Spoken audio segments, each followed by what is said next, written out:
శుక్లతీర్థం మహత్యం. మార్కండేయుడు ఇట్లు చెప్పిన తర్వాత భార్గవేశ తీర్థాన అచట విష్ణువు మహాబలపరాక్రములకు దానవులతోడు యుద్ధమున వారి చేతిలో ఓడెను.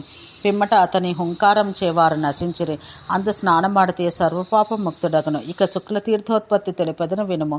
నానా గైరిక ధాతువులతో విచిత్ర రూపమును బాలసూర్య సమానమును కాచిన బంగారు వన్నె కలది, వజ్ర స్ఫటికమని సోపానములు కలది, చిత్రశిలాతలములతో కట్టిన అరుగులు కలది, బంగారుతో చేయబడింది. నానా పుష్పోపశోభితమును అగు హిమవత్ పర్వత శిఖరమందు సర్వజ్ఞుడు, ప్రభుడు, అవ్యయుడు, లోకానుగ్రహకర్తయు, శాంతుడు, స్కందనంది, మహాకాళ, వీరభద్రాది ప్రమథ గణపతులతోనూ ఉమ్మతో కూడి కొడువు తీరిన వాడగు మహాదేవుని మార్కండేయుడు ఇట్లడిగెను. దేవదేవ, మహాదేవ, బ్రహ్మ విష్ణు ఇంద్రాదులు చే స్తుతించబడవాడా భగవన్, భూత భవిష్యత్ వర్తమాన ప్రభు మహేశ్వర, సంసార భీతుడైన నాకు సర్వపాప నాశమునకు సుఖోపాయమగు ఉత్తమ తీర్థం మీదో తెలుపుమనగా ఈశ్వరుడు ఇట్లనెను.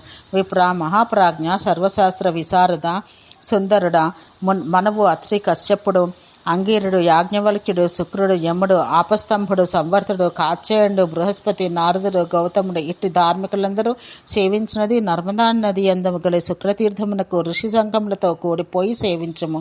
ఇది గంగా కనకల ప్రయాగ పుష్కర యాగ కురుక్షేత్రముల వల్లనే పుణ్యప్రదం. సూర్యగ్రహణ సమయమందు పగలు కాని రాత్రి కాని ఎప్పుడైనా దాన్ని దర్శించిన, స్పృశించిన, అందు స్నానమడిన, దాన జప తప హోమమును ఉపవాసం చేసిన మహాపుణ్య ఫలమప్పును.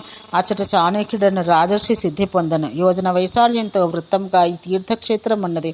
ఇది సర్వపాప నాశకమును, మహాపుణ్యప్రదం. ఇందలి చెట్టు కొన చూచినా బ్రహ్మహత్య తొలగను. దీని జలాన్ని చూచినంతనే భ్రూణహత్య పాపం తొలగను.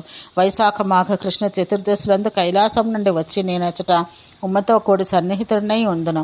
అప్పుడు దైత్య, దానవ, గంధర్వ, సిద్ధ, విద్యాధర, అప్సర నాగరులందరూ సర్వకామ భోగప్రదములకు కామగమన విమానాలపై గగనాన నిలుతురు.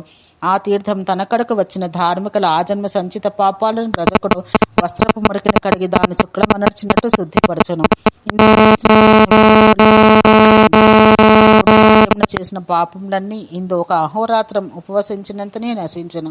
ఇందు తపమో, బ్రహ్మచర్యమో, యజ్ఞమో, దానమో, దేవార్చనమో చేయుట చేయగలుగు భగవత్ ప్రీతి వేరొక చేట వందల కొలదిగా యజ్ఞములు చేసినా కలగదు. పుణ్యకరమగు కార్తీక కృష్ణ చతుర్దశి నాడు ఆ తీర్థమందు ఉపవసించి పరమేశ్వరునికి నీతితో అభిషేకం జరిపితే అతని 21 తరముల వారు శివలోక ప్రాప్తులగుదురు.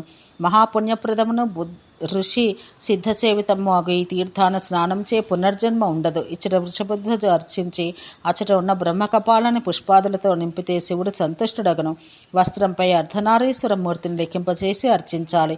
శంఖతూర్య ధ్వనులతో, బ్రాహ్మణుల వేదధ్వనులతో, గీతాది మంగళాలతో జాగరణం చేయాలి. ప్రభాతాన ఆ తీర్థాన స్నానమాడి దేవతా పూజలు జరిపి శివవ్రత పరులు శుచులోగా ఆచార్యులను భుజింపచేసి యథాశక్తిగా వారికి దక్షిణలు ఇచ్చి వారిని ప్రదక్షిణించ చేయవలను.